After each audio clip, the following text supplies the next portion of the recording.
Hello friends, इस video के अंदर मैं आपके साथ जो है बात कर रहा हूँ वो सीधा सीधा आपको नज़र आ रहा है कि क्या बात मैं आपके साथ कर रहा हूँ कि RBI extend loan moratorium till August but way the cost of delaying EMIs. देखिएगा, ये न्यूज़ जो है ये कल की न्यूज़ है और इस न्यूज़ का जो एनालिसिस है वो आज हम कर रहे हैं। और न्यूज़ का एनालिसिस बड़ा सिंपल है और सिंपल ये है कि क्या बैंक अब खरीदने के लायक हो गए हैं, क्या बैंकों में इन्वेस्टमेंट करने की अच्छी अपॉर्चुनिटी आ गई है, कौन से बैंक जो है खरीदे जा सकते हैं और किस तरीके की जो है मेरी जो व्यू है वो क्या है। तो आप लोग जानते हैं कि पिछले 1 डेढ़ महीने से जो है मेरा बैंकों के प्रति और पिछले 1 महीने से विशेषकर जो है मेरा नेगेटिव व्यू था बैंकों के ऊपर। और उसके रीज़न ये थे कि ये जो मोरेटोरियम है इसकी वजह से। तो अब देखिएगा, आरबीआई ने कल इसको पीरियड को बढ़ाकर अगस्त तक कर दिया, लेकिन एक चीज़ और क्लियर कर दी है कि जो इंटरेस्ट है, the interest rate occur during the moratorium will get added to the outstanding loan amount. यानी कि जो इंटरेस्ट होगा उसको आपको लोन अमाउंट में जोड़ देंगे और उसके ऊपर जो ब्याज बनेगा वो आपको पे करना पड़ेगा। तो इसकी वजह से अगर आपके रेट ऑफ इंटरेस्ट हायर है तो आपकी जो लोन लाइबिलिटीज है वो और बढ़ती हुई नजर आएगी। तो सिंपल सी बात है, अगर ये न्यूज़ इस एंगल से देखी जाए तो बड़ी पॉजिटिव है कि चलिए कि बैंक को ब्याज के ऊपर भी ब्याज मिलेगा, लेकिन अगस्त के बाद। लेकिन जो है फिर भी कल बैंकिंग जो स्टॉक्स थे उनमें गिरावट का जो है दौर जारी रहा और एक भयंकर तरीके की जो गिरावट एक समय पर हो गई थी। और बैंक्स ने जो है कल 17,100 के आसपास तक के जो भी रेट्स थे वो टच किए थे। तो सिंपल सी बात है, तो जो 17,100 टच करने के बाद हालांकि वो वहाँ पर काफ़ी देर ट्रेड करता रहा, लेकिन जो क्लोजिंग है वो 17,300 के आसपास जो है बाजार ट्रेड कर रहा था जब क्लोजिंग के टाइम, लेकिन वो एडजस्टमेंट होकर 17,278 के ऊपर जो है वो क्लोज होती हुई नजर आई। तो ये जो 7278 के ऊपर जो क्लोजिंग नजर आई, यहाँ से हमें क्या चीज़ जो है नजर आती है। तो देखिएगा, मैं सबसे पहली बात क्या है कि इसका एनालिसिस करूंगा आपका, और इसमें क्या लॉन्ग टर्म के अंदर निवेश के मौके हैं या शॉर्ट टर्म के अंदर निवेश के मौके हैं। तो देखिएगा, मुझे भी लगता है कि लॉन्ग टर्म के लिए अभी चीज़ें सर्टन नहीं है, तो अभी एक क्वार्टर का रिजल्ट का और वेट करना चाहिए। लेकिन जिस तरीके के टेक्निकल्स जो हैं सारे के सारे सेल साइड आ चुके हैं। और दूसरी बात यह है कि बहुत सारे ऐसे शेयर्स हैं जो अपने मल्टी ईयर्स की सपोर्ट पर आ गए हैं, जहां से उन्होंने कल बाउंस भी किया। तो यहाँ पर जो लॉन्ग की ट्रेड्स हैं वो शायद आपको अगले हफ्ते में बनते हुए नजर आए और कुछ शेयर्स के अंदर जो है यहाँ पर जो है एक बाइंग आए। हालांकि वो बाइंग बहुत बड़ी नहीं होगी, बहुत सस्टेनेबल नहीं शायद मुझे लगेगी, लेकिन एक जो है 3 से 5% तक की जो रिटर्न्स जो है वो शायद इंट्राडे के अंदर या 1-2 दिन के अंदर देखने के लिए मिलेगी और 10% तक भी हो सकती है, क्योंकि बहुत सारे जो शेयर्स हैं उनमें शॉर्ट्स बिल्डअप हैं। और जनरली ऐसा होता है कि जब इतने ज़्यादा शॉर्ट्स बिल्डअप होते हैं तो उनकी जो शॉर्ट कवरिंग आती है तो वहाँ पर बहुत सारे जो शॉर्ट्स के जो सेलर्स हैं उनको ट्रैप करती है मार्केट, और वहाँ पर जो है अच्छे जो है रिटर्न्स जो है कभी कभी जो है मिलती हैं ट्रेडर्स को। तो जनरली ट्रेड के जो मौके हो सकते हैं। और यहाँ पर जो सबसे खास बात क्या है कि यहाँ पर एक इंडेक्स मैनेजमेंट जो है निफ्टी के साथ वो होती है। और सीधी सी बात है, कल जब निफ्टी के अंदर जो है वो पॉजिटिव टेरिटरी के अंदर बंद हुआ, लेकिन बैंक निफ्टी ने जो है उनको संभलने नहीं दिया। तो बैंक निफ्टी के अंदर जो गिरावट थी उसकी वजह से जो सीवियर पेन था वो निफ्टी के ऊपर भी देखने के लिए मिला। लेकिन जो बैंक निफ्टी के जो शेयर्स थे उनमें जो है कल दिग्गजों के अंदर जो है गिरावट देखने के लिए मिली। और सीधी सी बात यह है कि ये जो गिरावट थी यानी कि मार्केट वोलेटाइल थी, लेकिन जैसे ही शशिकांता दास जी जो आरबीआई के गवर्नर हैं उनकी स्पीच खत्म होते के साथ एकदम तेज गिरावट जो है मार्केट के अंदर शुरू जो है नजर आई। और बैंकों को ये झटका लगा, ये बहुत तेजी से लगा। लेकिन एक चीज़ मार्केट के अंदर लगभग आधे से पौने घंटे के ट्रेड के अंदर एक बात समझ में आई कि जो शॉर्ट्स वाले जो लोग थे जिन्होंने दिन के अंदर जो है नीचे के लेवल पे शॉर्ट्स किए थे उनके शॉर्ट्स कवर होते हुए नजर आए। तो क्योंकि जिस वॉल्यूम के साथ जब कल सेलिंग हो रही थी तो मुझे ऐसा लग रहा है कि कल क्रैक होना था, तो शायद कल 17,000 के लेवल क्रैक हो जाते। लेकिन वहाँ पर जो है कुछ बुल्स जो है ये जो है हावी होते हुए नजर आए नीचे के रेट पर, उन्होंने कुछ लोगों ने बाइंग की। और उसी कड़ी के अंदर जो है मैं आपके साथ आगे बात करूंगा। और निफ्टी बैंक निफ्टी के अंदर जो कुछ शॉर्ट्स थे वो भी कवर होते हुए नजर आए। और मैं यहाँ पर जो आपके साथ बात करूँ, ये देखिएगा चार्ट आपके साथ जो मैं आपके साथ शेयर कर रहा हूँ, ये जो स्क्रीन पे दिख रहा है, ये देखिएगा आप, ये 1 महीने का चार्ट देख रहे हैं। 1 महीने के लो लेवल के ऊपर जो है मार्केट आके रुकी हुई है। मैं ये नहीं कह रहा कि इसके नीचे के लो नहीं हो सकते, लेकिन यहाँ पर मुझे ऐसा लगता है क्योंकि जो 16,800 का जो लेवल है, ये जब मार्केट ने 7,500 के लो बनाए थे तब वहाँ पर 16,800 से ऊपर क्लोजिंग दी थी और 16,100 के आसपास तक के लेवल इंट्राडे में टच किए थे। तो सीधी सी बात यहाँ पे है।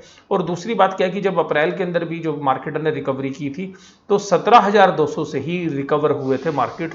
तो ये अल्टीमेटली जो 17,200 पे जो फ्यूचर्स थे वहीं से फिर मार्केट ने जो है 21,700 की जो रैली है अप्रैल महीने के अंदर की थी।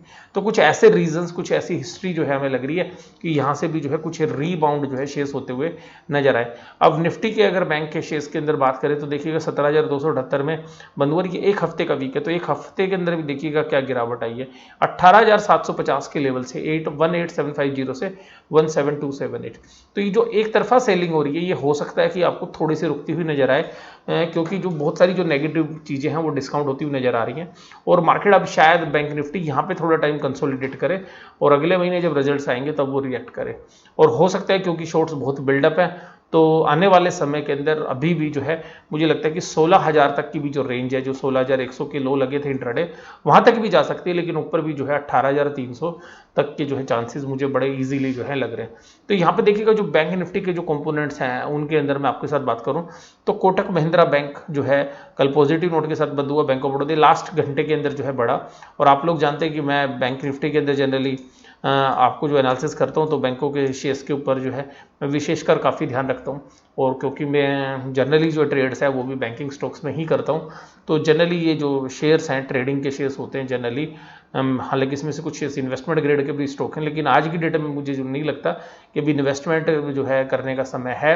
हालांकि ट्रेड करने के अच्छे मौके दोनों साइड जो है ऊपर भी और नीचे भी जो है बैंकों के अंदर काफ़ी तेज़ी से चेंजेस होते हैं, तो वहाँ पर ट्रेड्स की अपॉर्चुनिटीज़ हमेशा बनती रहती है। तो सिंपल सी बात ये है, तो Kotak Mahindra bank, bank of Baroda, IDFC first bank, IDFC first flat बंद हुआ था, इसके हालांकि रिजल्ट भी आए, तो हो सकता है कि मंडे को एक अच्छी ओपनिंग जो है इसको मिले, इसके रिजल्ट जो है क्योंकि लॉस रिपोर्ट कर रहा था और पहली बार बहुत समय के बाद जो है इन्होंने प्रॉफिट रिपोर्ट किया। और ऐसे टाइम के अंदर जबकि बैंकों के रिजल्ट्स खराब रहे हैं, तो अभी देखिएगा यहाँ पर जो सारे जो बैंक्स हैं उनमें जो बड़े बैंक्स हैं जिनका सबसे ज़्यादा वेट होता है वो भी मैं बात करूँगा, जिसमें कोटक महिंद्रा बैंक है जिनके वेट्स काफ़ी ज़्यादा होते हैं। हालांकि सबसे ज़्यादा वेट तो देखिएगा आप लोग जानते हैं HDFC का होता है, सबसे ज़्यादा वेट होता है HDFC बैंक का, और उसके बाद जो है कोटक महिंद्रा बैंक और ICICI बैंक, ये जो है ये काफ़ी बड़ा वेट रखते हैं। उसके बाद एक्सिस बैंक का काफ़ी वेट होता है क्योंकि ये प्राइस की मूवमेंट करता है, तो एक्सिस बैंक का भी काफ़ी अच्छा वेट होता है। तो एक्सिस बैंक जो है वो भी मूव करता है काफ़ी, तो एक्सिस बैंक अभी जो है स्क्रीन पे आया नहीं है। तो सिंपल सी बात ये है कि कोटक बैंक और HDFC, बंधन बैंक का भी अच्छा वेटेज है यहाँ पे। तो इस तरीके से जो बैंक है उनका वेटेज काफ़ी अच्छा रहता है और यहाँ पे जो स्टॉक की मूवमेंट है उसको जो है निर्धारित करते हैं ये जो बैंक्स है। इंडसइंड बैंक का पहले वेट काफ़ी ज़्यादा होता था, लेकिन अब इंडसइंड बैंक का जो है वेट घट गया है। हालांकि जो SBI का वेट भी काफ़ी है, मतलब मिड में है। और इनका जो bank of Baroda, IDFC first bank, RBL bank और फेडरल बैंक, इस तरीके के जो बैंक्स हैं या पंजाब नेशनल बैंक, इनके वेट बहुत ही लो हैं। तो आप ध्यान रखिएगा, तो जो मूव करते हैं वो वास्तव में इसमें ये 5-6 शेयर्स ही हैं, और उसमें भी खासकर HDFC bank, ICICI bank, Kotak Mahindra bank, ये 3 जो बैंक हैं ये जो है जिधर डायरेक्ट करते हैं उधर ही मार्केट जो है बैंक निफ्टी मूव करता हुआ नजर आता है। और इसके बाद जो है मैं आपके साथ बात करूंगा इनके वेट के बारे में के साथ साथ, अब देखिएगा आप स्क्रीन पे, ये देखिएगा ICICI बैंक के बारे में। तो मैं अब ये जो है ट्रेडिंग की जो अपॉर्चुनिटीज़ है वो आपके साथ डिस्कस कर रहा हूँ, वो ध्यान से समझिएगा। जैसे ICICI बैंक के ऊपर मैंने एनालिसिस भी किया था और मैंने कहा था कि हालांकि 5 ईयर्स के अंदर जो है इसकी जो परफॉर्मेंस है वो म्यूटेड रही है, और ये अभी देखिएगा अपने जो शेयर्स के प्राइजेज हैं 500 और 600 की लाइन में जहाँ पे ट्रेड करता था वहाँ से काफ़ी करेक्ट हो चुका है। और अब आपको यहाँ पे एक मैं बात बताता हूँ, एक प्राइस है 284 रुपीज़। ये एक टेक्निकल सपोर्ट है, और क्योंकि मैं अपने पुराने एक्सपीरियंस से भी बता रहा हूँ, और यहाँ पे भी जो चार्ट आप देख रहे हैं 3 महीने का, तो ये देखिएगा ये यहाँ पर ये 275 रुपये नज़र आ रहा है। तो ये इंट्राडे जो है यहाँ पर एक बार क्लोज हुआ था 280 के आसपास, एक बार दोबारा ये 280 के आसपास क्लोज हुआ, और हालांकि जब भी ये 280 के आसपास क्लोज होता है अगले दिन ही ये जो है ऊपर की तरफ मूव कर जाता है। तो कल भी जो है इसने 285 रुपये 55 पैसे के जो है लो जो है कल मार्केट में टच किया, और उसके बाद ये 290 रुपये से ऊपर जो है क्लोजिंग दिखा चुका है। तो एक ऐसा लगता है कि मुझे इसमें एक टेक्निकल बाउंस जो है वो 305 रुपये से लेकर 310 रुपये तक शायद इसके शेयर प्राइस को एक बार मूव कर सकता है। लेकिन मैं आपको कोई बाइंग या सेलिंग की नहीं बात कर रहा, लेकिन जो ट्रेडर्स हैं वो इस बैंक के अंदर अगर अपना खुद भी कभी रिसर्च करेंगे तो एक जो है वहाँ पे दिख सकता है। और 284 से लेके और 272 रुपीज़ तक जो है काफ़ी बड़ी जो है सपोर्ट एरिया आता है। हालांकि इसके बाद जो भी शेयर नीचे की तरफ अगर मूव करता है तो एक बड़ी गिरावट की तरफ जो है ये 226 की तरफ तक जो है मूव करता हुआ नजर आ सकता है। तो मुझे ऐसा लगता है कि जो 284 है 272 है, क्योंकि बैंक निफ्टी के अंदर भी जो है एक यहाँ पर पहले सपोर्ट ले चुका है, तो यहाँ से जो है कुछ बैंकों के अंदर क्योंकि जो लीड करते हैं उनके अंदर एक अच्छी रिटर्न्स की संभावना ट्रेडिंग है जो स्विंग ट्रेड्स या जो आप शॉर्ट टर्म ट्रेड्स के अंदर जो है बन सकती है। और देखिएगा मैं यहाँ पर 1 साल का चार्ट आपके साथ ICICI बैंक का आपके साथ शेयर कर रहा हूँ। तो देखिएगा 1 साल के चार्ट में भी आप देखेंगे तो ये देखिएगा ये लो टच किए हैं, क्योंकि ये वीकली जो है एनालिसिस पॉइंट्स डाले गए हैं। तो ये देखिएगा 275 के आसपास 280 से 292 से एक ही बार जो है नीचे का क्लोज जो है वीकली क्लोज है ये, तो एक ही बार वीकली क्लोज है 292 से नीचे हुआ है। तो आप समझ सकते हैं कि ये जो लेवल है जहां पर अब दोबारा से वहीं पे खड़ा हुआ है, तो यहाँ पर कल भी आप देखिएगा मार्केट में इतनी बड़ा जो है स्टीप फॉल था विद वॉल्यूम, तो भी मार्केट यहाँ पे जो है संभलता हुआ नजर आया। तो यहाँ पे हो सकता है कि मुझे जो पर्सनली लगता है कि 284 से लेकर 290 के बीच में जो है अगर 284 अगर यहाँ पे ये मार्केट के अंदर टिका रहता है क्लोजिंग बेसिस पे, तो एक रिटर्न्स जो है डिलीवरी बेसिस पे 5% तक की जो है बड़े इजीली जो है आ सकती है शेयर्स के अंदर, यानी कि जो मैं भी आपके साथ बात करूं 305 से 310 रुपए के बीच की। लेकिन ये मैं जो है अभी इन्वेस्टमेंट के लिए मुझे जो है अभी नहीं लग रहा। हालांकि देखिएगा आप जितने भी टेक्निकल्स देखेंगे उन सभी टेक्निकल पर स्ट्रॉन्ग सेल है, चाहे मूविंग एवरेज पे देखेंगे, मूवमेंट ऑस्किलेटर्स पे देखेंगे या ट्रेंड ऑस्किलेटर्स पे देखेंगे इसी तरीके से। लेकिन जो लोग पोजिशनल ट्रेडर्स हैं वो थोड़ी सी पोजिशन ले सकते हैं। मान लीजिए उनको 1 लाख रुपए लगाना है तो 20,000 के शेयर या 30,000 के शेयर यहाँ पे ले सकते हैं शॉर्ट टर्म ट्रेड्स के लिए। ऊपर जाए तो वहाँ पे सेल कर सकते हैं, नीचे अगर आता है तो फिर और एक्यूमुलेट कर सकते हैं 272 के आसपास तक, फिर बाउंस आता है तो उसमें 5% या 4% के जो है प्रॉफिट्स। तो जो स्विंग ट्रेड्स करते हैं उनके लिए जो है मैं इस तरीके की बातें आपके साथ शेयर कर रहा हूँ। अब ये देखिएगा ये जो सारी जो चीज़ें हैं जो इंडेक्स के इसके कंपोनेंट्स हैं, तो यहाँ पे एक्सिस बैंक, बंधन bank, bank of Baroda, federal bank, HDFC, ICICI, IDFC first, IndusInd, Kotak, PNB, RBL और SBI। तो सीधी सी बात, ये जो एक्सिस बैंक आप स्क्रीन पे देख रहे हैं ये जो है काफ़ी बड़ा वेट ये भी रखता है, तो मैंने आपको जो वेट्स थे वो बता दिए थे। तो मोस्टली यहाँ पे प्राइवेट बैंक है। पब्लिक बैंक में कौन है? PNB। दूसरा कौन सा? बैंक ऑफ बड़ौदा, एक SBI होगा और एक SBI जो है पब्लिक। तो मोस्टली प्राइवेट बैंकों का ही ये इंडेक्स है और सिंपल सी बात ये, और इनका वेट है नहीं ज़्यादा, देखिएगा बैंक ऑफ बड़ौदा का इनका। और अगर यहाँ पर अगर हम सारी बात समझें तो ये जो इंडेक्स है जो निफ्टी को जो मूव कर रहे हैं, मैं फिर आपको बता रहा हूँ HDFC bank, ICICI bank, axis bank और कोटक। और सबसे पहले बताऊँ HDFC करता है, फिर कोटक करता है और कोटक और ICICI का लगभग सिमिलर सा वेट है, और उसके बाद एक्सिस और उसके बाद जो है आपका SBI।